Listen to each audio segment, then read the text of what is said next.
अस्सलाम वालेकुम। दुरूद शरीफ पढ़ना।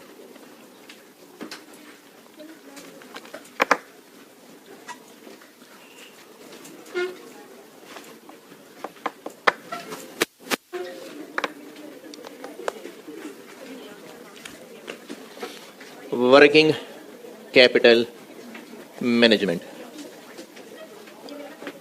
ये है जी चैप्टर, पता नहीं कौन सा, 15।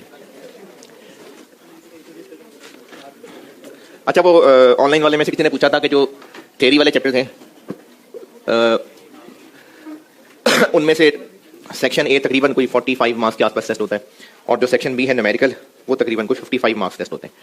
तो क्या थ्योरी सिर्फ थ्योरी वाले चैप्टर्स में से आएगी या न्यूमेरिकल वालों में से भी आ सकती है? देखिए, आ सकती है पे तो कोई रूल नहीं है, आ सकती तो पूरी बुक में से भी आ सकती है, लेकिन प्रैक्टिस यही है कि सेक्शन बी न्यूमेरिकल ही होता है। जो सेक्शन बी है वो न्यूमेरिकल ही होता है। इतने सारे तो सारे सवाल किए हैं तो वो न्यूमेरिकल ही होता है। हाँ, एमसीक्यूज न्यूमेरिकल वाले टॉपिक्स पे बिल्कुल हो सकते हैं। कॉस्ट ऑफ कैपिटल के न्यूमेरिकल भी किए थे, लॉन्ग टर्म डिसीजन मेकिंग के भी किए थे, तो ये न्यूमेरिकल चैप्टर है, तो इसलिए चांसेस यही हैं कि न्यूमेरिकल सवाल ही होगा। FR1 और कॉस्ट, ये तो बच्चों वाले पेपर होते थे, तो आपने एक चैप्टर पढ़ा होगा FR1 में, आसान सा था, मुझे नाम लेते हुए अजीब लग रहा है, इतना आसान सा चैप्टर था, रेशोज, आसान सा चैप्टर था, तो वो नहीं यार सिर्फ। अच्छा चलो, हो गए, को मजबूरी होगी यकीनन। तो रेशोज में मकसद क्या होता है रेशोज कैलकुलेशन का? एनालिसिस। किस बात का एनालिसिस? रेशोज का मकसद होता है कंपैरिजन।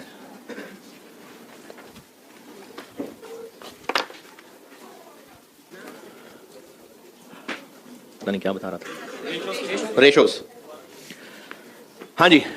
करंट रेशो क्यों कैलकुलेट की बिजनेस ने?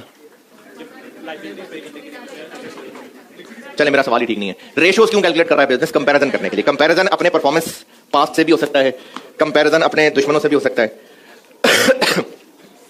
तो इस चैप्टर में ना, ये जो वर्किंग कैपिटल मैनेजमेंट का चैप्टर है, इसमें हमने ना है ये न्यूमेरिकल चैप्टर, और जो हमारी जो भी कैलकुलेशंस हैं उनमें कहीं ना कहीं रेशोज इस्तेमाल होनी है। तो इसका कॉन्सेप्ट बाद में बताऊंगा। रेशोज की फार्मूले समझते हैं पहले, यानी रेशोज में एक बार कैलकुलेट करके आपसे कुछ कैलकुलेशंस चेक कर लूं। अभी हम सिर्फ न्यूमेरिकल प्रैक्टिस कर रहे हैं, बाद में उसका मैं कॉन्सेप्ट जोड़ूंगा कि वर्किंग कैपिटल मैनेजमेंट से क्या मुराद है। पहले सिर्फ कुछ फार्मूले चेक करते हैं बस।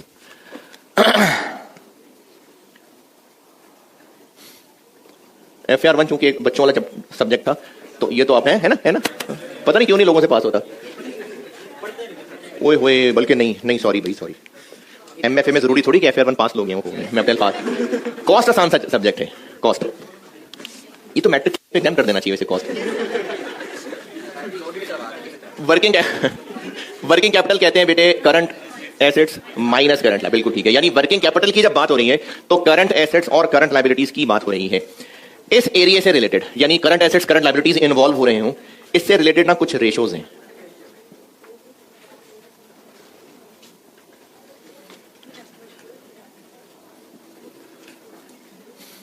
तो वर्किंग कैपिटल मैनेजमेंट से क्या मुराद है, इसमें आएंगे बाद में। पहले ना हम कुछ रेशोज कैलकुलेट करना सीखते हैं।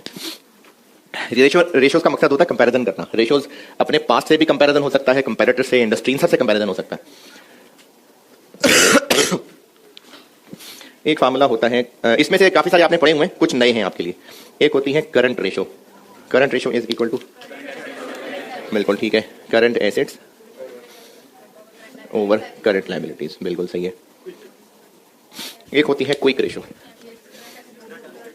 इसको क्विक रेशो भी कहते हैं, इसको लिक्विड रेशो भी कहते हैं, नहीं लिक्विडिटी रेशो नहीं, लिक्विड रेशो, लिक्विड रेशो भी कहते हैं, और एसिड टेस्ट रेशो भी कहते हैं। इसमें ना हम लोग देख रहे होते हैं वो करंट एसेट्स जो इन्वेंट्री के अलावा हैं। वैसे प्री पेमेंट्स भी होती हैं, लेकिन कुछ बुजुर्ग प्री पेमेंट को इतनी लिफ्ट नहीं कराते, तो किताबी लिहाज से ज्यादा मशहूर जो है वो है करंट एसेट्स माइनस इन्वेंट्री कह लें, या इससे बेहतर ये है कि अदर देन इन्वेंट्री या excluding inventory. Other than inventory, ये अदर देन इन्वेंट्री इसलिए कह रहा हूं क्योंकि माइनस इन्वेंट्री है ना, तो उससे कुछ स्टूडेंट को ये लगता है कि कोई फिगर है जिसमें से इन्वेंट्री को माइनस करना है, तो वो एज अ माइनस याद रह जाता है, लेकिन बात इन्वेंट्री माइनस करना नहीं है, बात यह है इन्वेंट्री के अलावा बाकी सारे current assets divided by current liabilities.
ये दोनों तो पड़ी हुई हैं FAR 1 में, फिर इसके अलावा FAR 1 में आपने और भी पड़ी हुई हैं।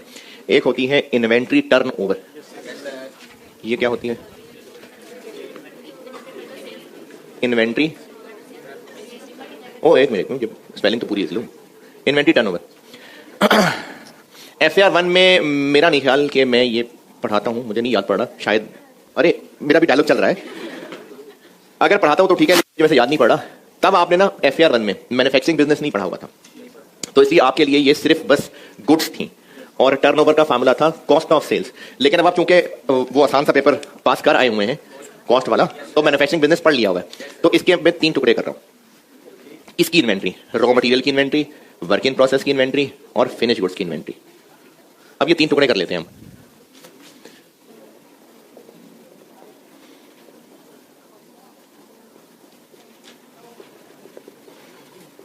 जो आपने पढ़ा है ना FAR 1 में, वो ये है, बताइए फार्मूला। Average inventory. लेकिन अब हम स्पेसिफिक हो जाते हैं, एवरेज फिनिश गुड्स इन्वेंट्री। अच्छा, इसका कॉन्सेप्ट क्या था? ये क्या इन्वेंट्री टर्नओवर क्या चीज है? साल में कितनी दफा इन्वेंट्री बिकी। और इस फार्मूले की लॉजिक ये थी कि अगर स्टोर में, अच्छा जो रेशोज कैलकुलेट हो रही होती हैं, ये वो लोग कैलकुलेशंस कर रहे होते हैं, हिसाब किताब लगा रहे होते हैं कि ऑन एन एवरेज क्या हुआ, जिनके पास डिटेल्ड इंफॉर्मेशन नहीं है। जिन लोगों के पास बस सिर्फ फाइनेंशियल स्टेटमेंट्स पहुंची हैं, उन्होंने उसी से ही जोड़ तोड़ करना है जो करना है।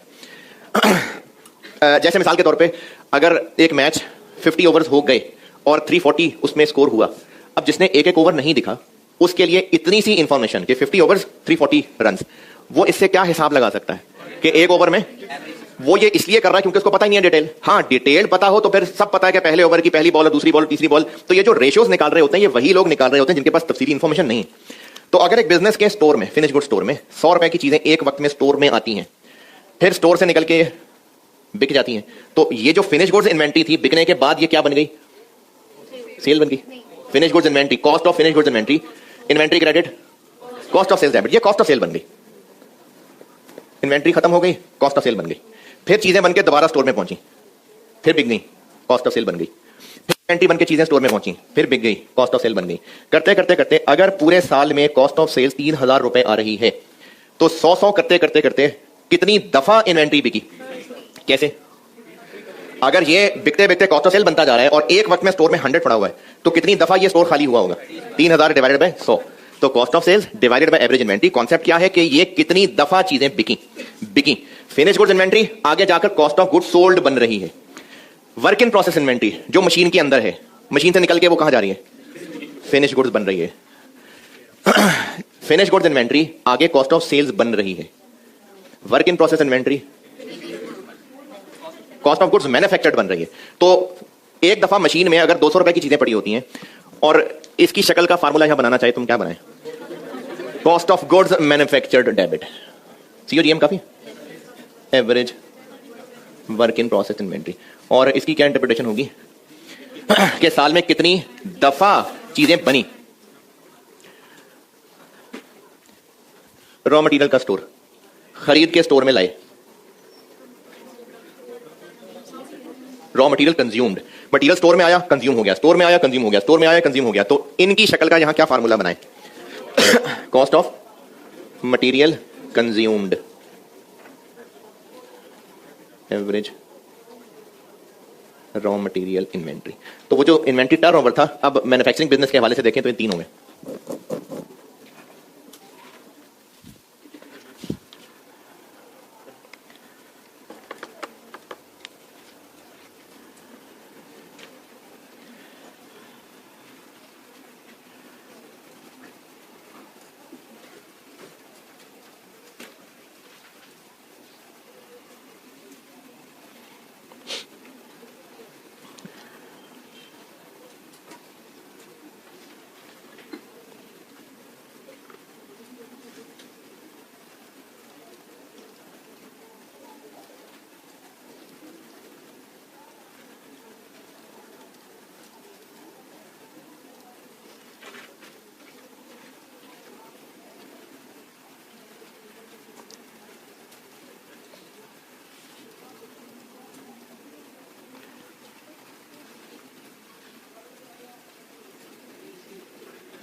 क्या जी?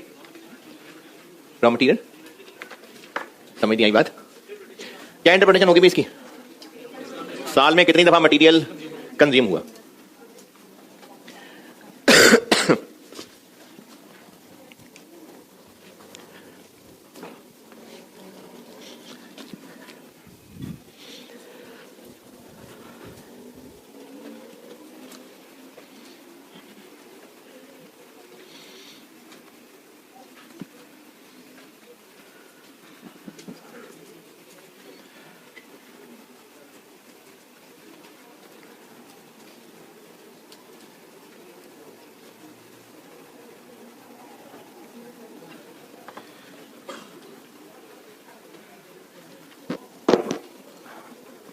ये नोटेड?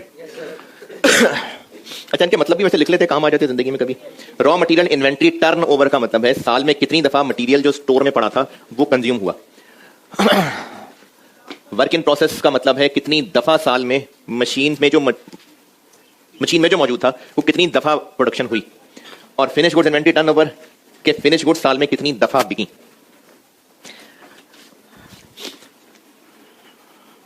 अच्छा, फिर में आपने एक चीज पढ़ी हुई है इन्हीं का उलट, कि अगर साल में इन्वेंट्री 30 दफा बिकी तो एक दफा बिकने में कितना टाइम लगा?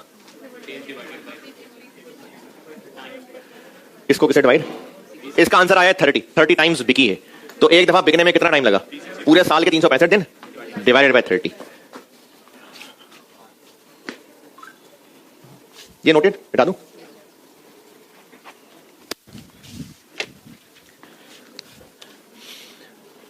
Inventory period, inventory period. अगर हम रॉ मटेरियल इन्वेंट्री की बात करें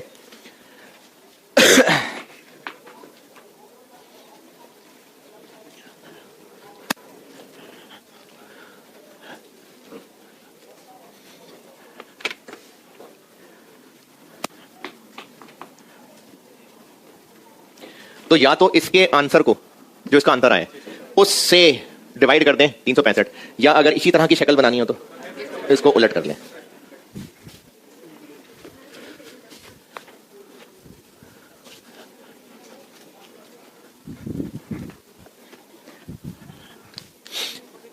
ये बन जाएगा average raw material inventory divided by cost of material consumed.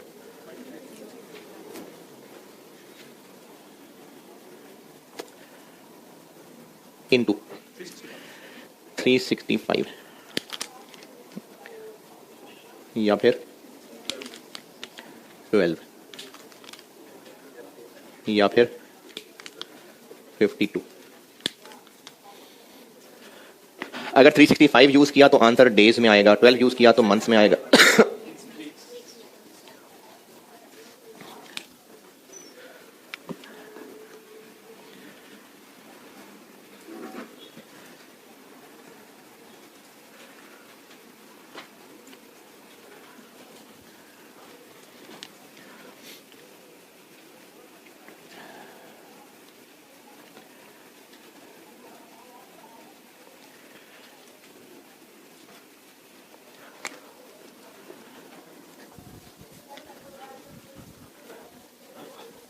तो रॉ मटेरियल पीरियड या raw material holding period, inventory period को इन्वेंट्री होल्डिंग पीरियड भी कहते हैं। क्या इंटरप्रिटेशन है उसकी? कि रॉ मटेरियल स्टोर में कब तक मटेरियल पड़ा रहता है, ये इसकी इंटरप्रिटेशन है। रॉ मटेरियल स्टोर में मटेरियल कितने अरसे तक पड़ा रहता है। और इसके इन्वेंट्री पीरियड का formula average work in process inventory divided by cost of goods manufactured. अच्छा, मैं एक ही बार लिख रहा हूं, बार बार नहीं, अब और 12 और 52। इसकी क्या इंटरप्रिटेशन होगी? ये प्रोडक्शन प्रोसेस कितनी देर का है ना? नहीं, प्रोडक्शन प्रोसेस कितनी ड्यूरेशन का है, नहीं ये मतलब नहीं है इसका। हाँ हाँ ना भाई, कि मशीन के अंदर जो भी मटेरियल डाला हुआ है वो कितने अरसे तक मशीन के अंदर पड़ा रहता है। तो हाँ, प्रोडक्शन प्रोसेस कितनी देर का है। और इसका फार्मूला क्या बन जाएगा फिर? Average finish goods inventory divided by cost of sales. जी जी, तो वो तो किसी ओवर में कितने रन पड़ते हैं तो किसी ओवर में कितने रन पड़ते हैं, एवरेज बात हो रही है ना।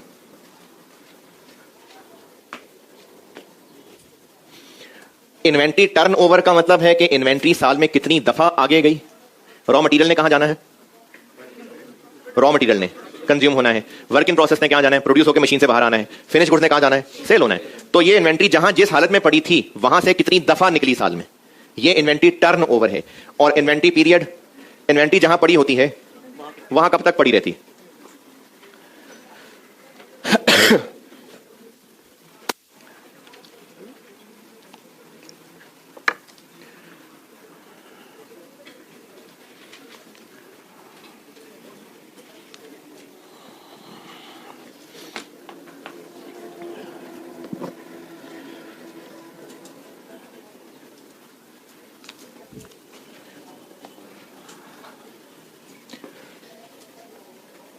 डेटर्स टर्नओवर,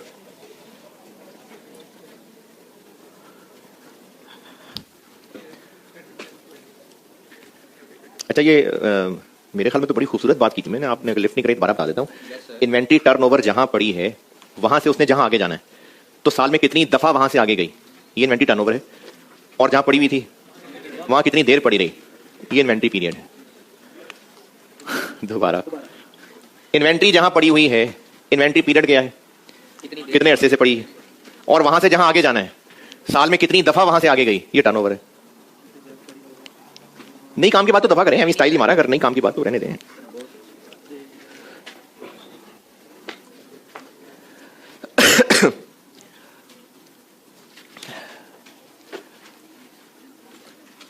तकरीबन सेम कॉन्सेप्ट। डेटर हमारे एज डेटर पड़े हुए हैं, आगे कहां जाना है इन्होंने, आगे इन्होंने कैश बनना है, तो डेटर्स टर्नओवर क्या होगा, डेटर टर्नओवर, साल में कितनी दफा इन्होंने पैसे दिए, यानी हमें साल में कितनी दफा डेटर से रिकवरी हुई। तो बिल्कुल इसी तरह ये, अरे तो मैंने बता दिया, inventory turnover, finish goods inventory turnover का फार्मूला क्या था, cost of sales divided by average inventory. Debtor turnover का फार्मूला क्या होगा, सेल्स, और सेल्स में भी credit sales divided by average debtors. कि डेटर से साल में कितनी दफा रिकवरी हुई, कितनी दफा कलेक्शन हुई।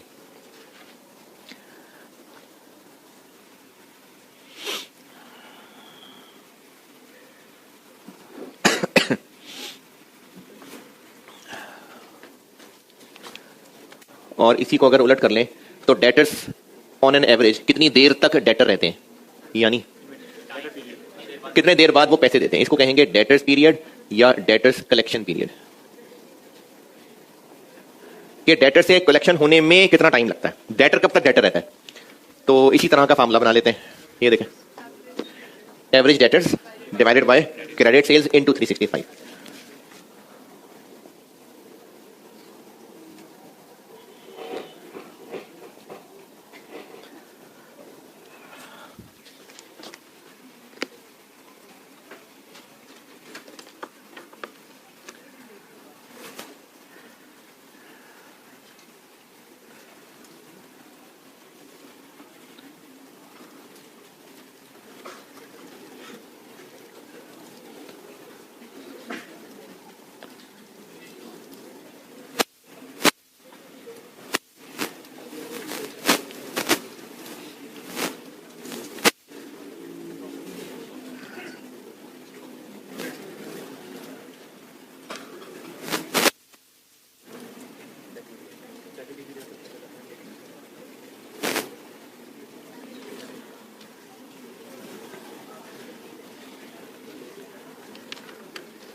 इसी से बिल्कुल मिलता जुलता डेटर को कर देते हैं क्रेडिटर।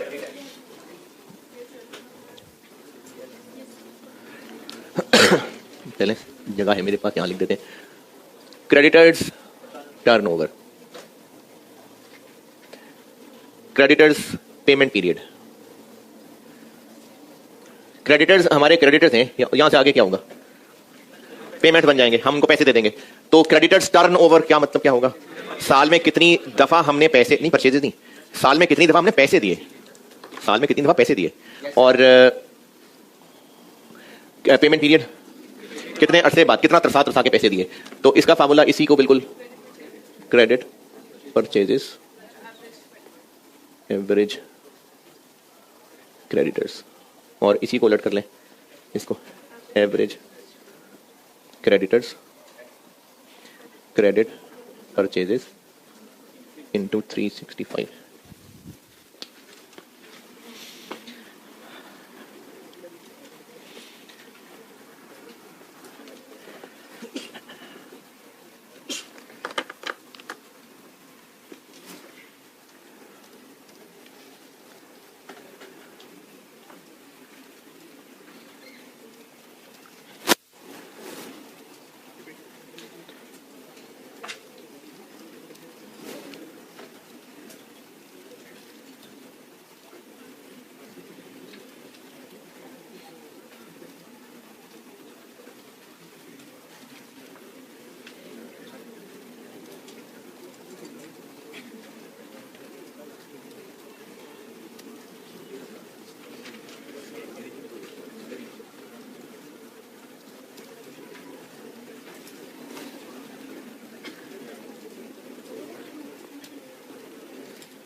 अच्छा, बिल्कुल ना इसी पैटर्न पे मैं और बना रहा हूं, और अगर आपको वो फार्मूले लिखने हैं तो फार्मूले लिख लें, वैसे ही उर्दू इंग्लिश पंजाबी में नोट करना है तो वैसे कर लें।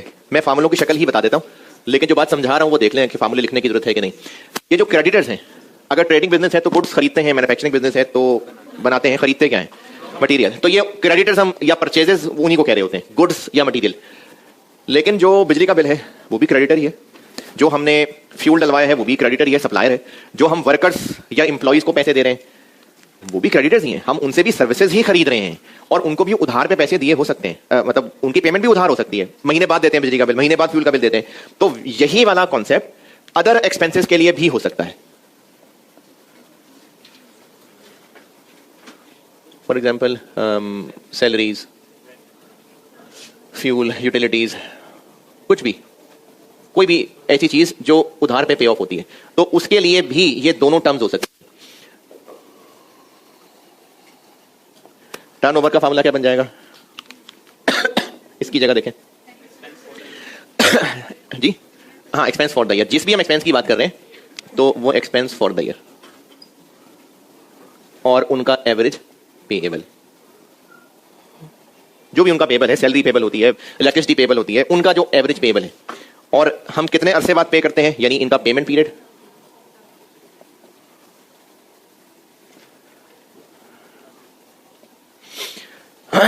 हाँ जी, इसी फार्मूले का उलट बना ले तो average payables divided by other expenses for the year into 365। ये किसी भी एक्सपेंस से रिलेटेड हो सकता है, सैलरीज भी हो सकती हैं और ओवरहेड्स भी हो सकते हैं।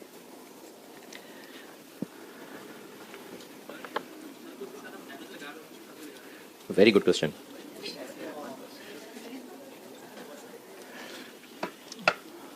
क्या जवाब है इसका? जिसके रेट बढ़ते कम होते रहते हैं उनको एवरेज कर लेते हैं, जिनका रेट स्टेबल रहता है उनको, जो बैलेंस शीट आइटम है उनका एवरेज कर लें। तो करंट रेशो में क्यों नहीं किया था? जी मैं बिल्कुल बिल्कुल बताता हूं अभी।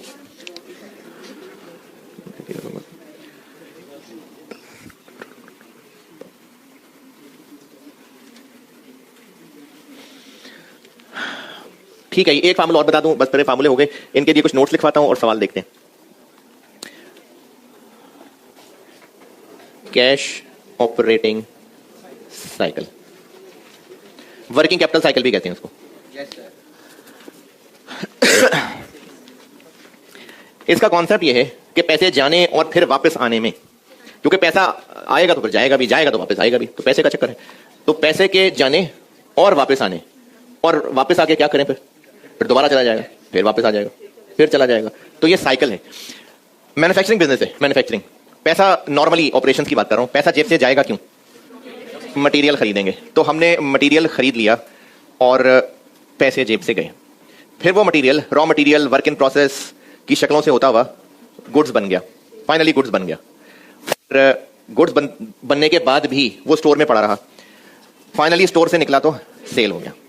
सेल होने के बाद वो डेटर बना रहा और डेटर बनने के कुछ अरसे के बाद फिर वो कैश दे गया।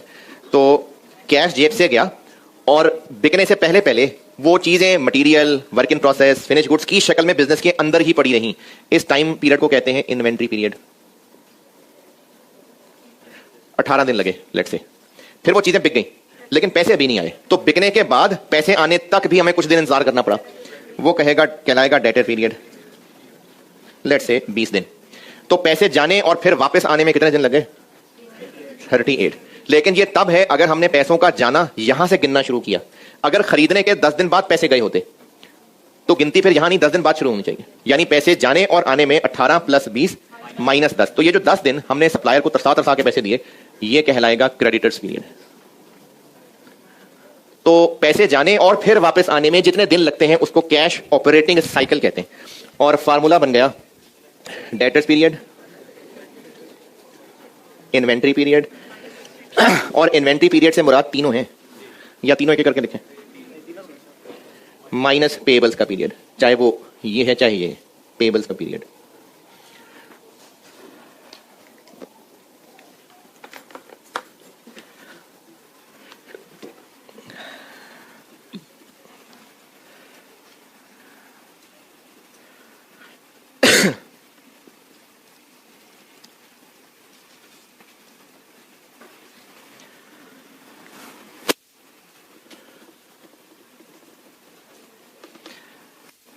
अच्छा जी, अब ऐसा करें, को 2-4 नोट्स लिखें।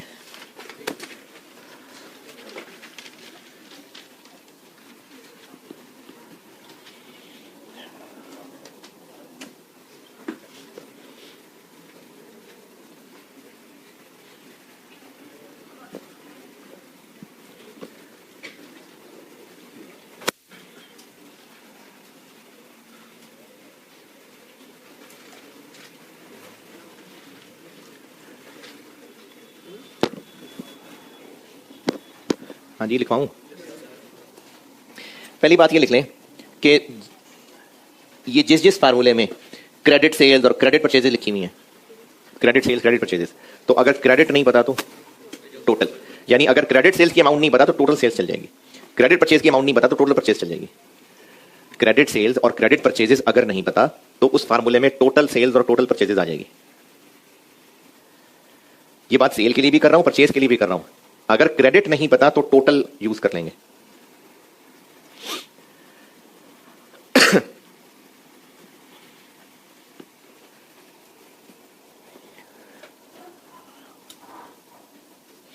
दूसरी बात,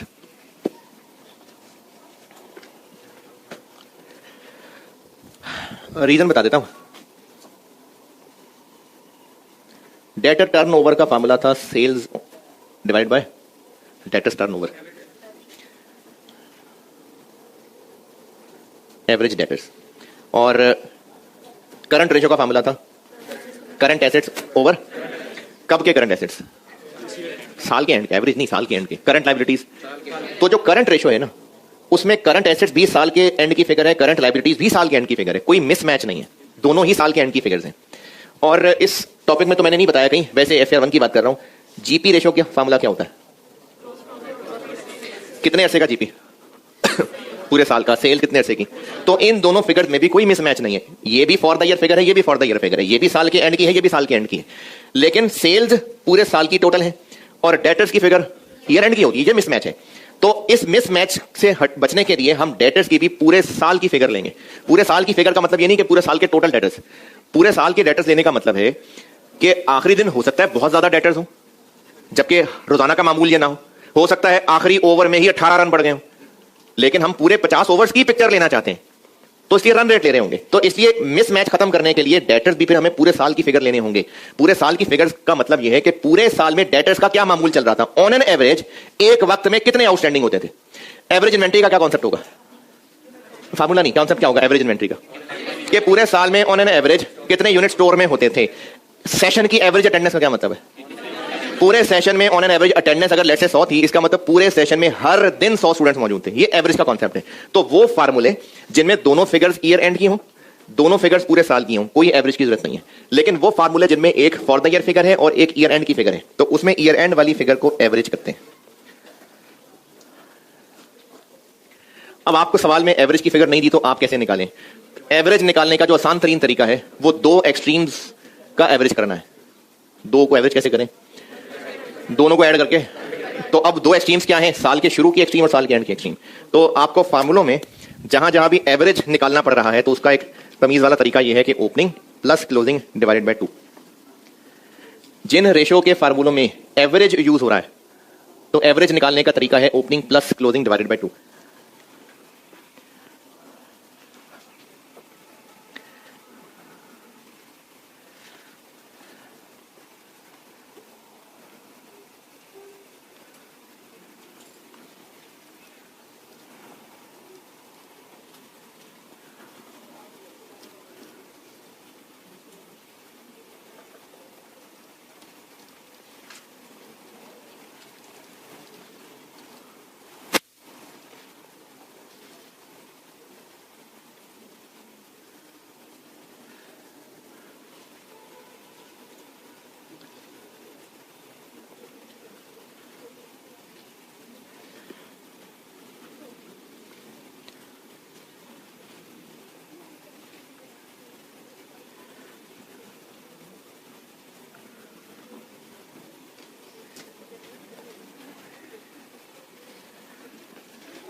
ये एवरेज वाली बात लिखी। अच्छा, इसी एवरेज वाली बात पे ही और बढ़ाते बात कि अगर आपके पास सवाल में ओपनिंग बैलेंसेस नहीं है, ओपनिंग बैलेंसेस नहीं है यानी डाटा नहीं है, तो फिर क्लोजिंग को ही एवरेज ले लें। अगर पिछले साल का डाटा नहीं है तो एवरेज कैसे निकालेंगे? फिर तो क्लोजिंग को ही एवरेज मान लेंगे। देखें, ओपनिंग प्लस क्लोजिंग करना है ना, तो ओपनिंग का डाटा तो हो। अगर ओपनिंग का डाटा ही नहीं है तो फिर क्या करें? तो फिर हम क्लोजिंग को ही एवरेज मान लेंगे।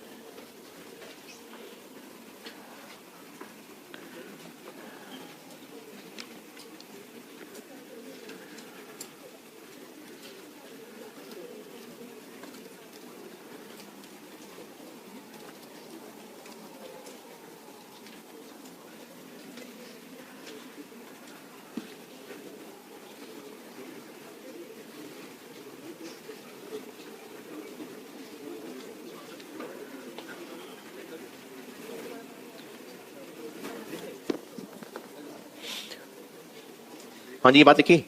चलें एक बात और लिख लें, और एक बात ये लिख लें आप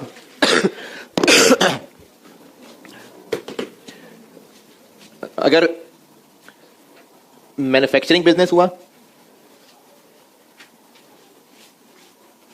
हाँ जी ये इधर, अगर मैन्युफैक्चरिंग बिजनेस है तो ये किसकी परचेजेस है?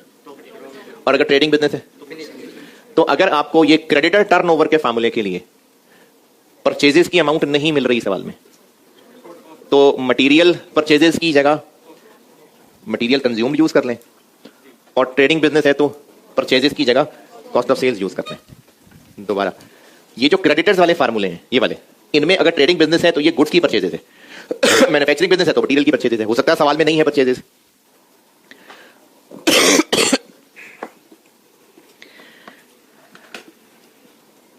क्रेडिटर्स के फार्मूले के लिए हमें परचेजेस यूज करनी है। अगर परचेजेस नहीं निकल सकती सवाल में तो मटेरियल परचेजेस की जगह मटेरियल कंज्यूम्ड, और अगर ट्रेडिंग बिजनेस है तो परचेजेस की जगह कॉस्ट ऑफ सेल्स। क्रेडिटर्स वाले दोनों फार्मूलों में अगर परचेजेस की फिगर नहीं निकल सकती तो मैन्युफैक्चरिंग बिजनेस हुआ तो मटेरियल परचेजेस की जगह कॉस्ट ऑफ मटेरियल कंज्यूम्ड, और अगर ट्रेडिंग बिजनेस है तो परचेजेस की जगह कॉस्ट ऑफ सेल्स। और एक सवाल होमवर्क कर दें आप,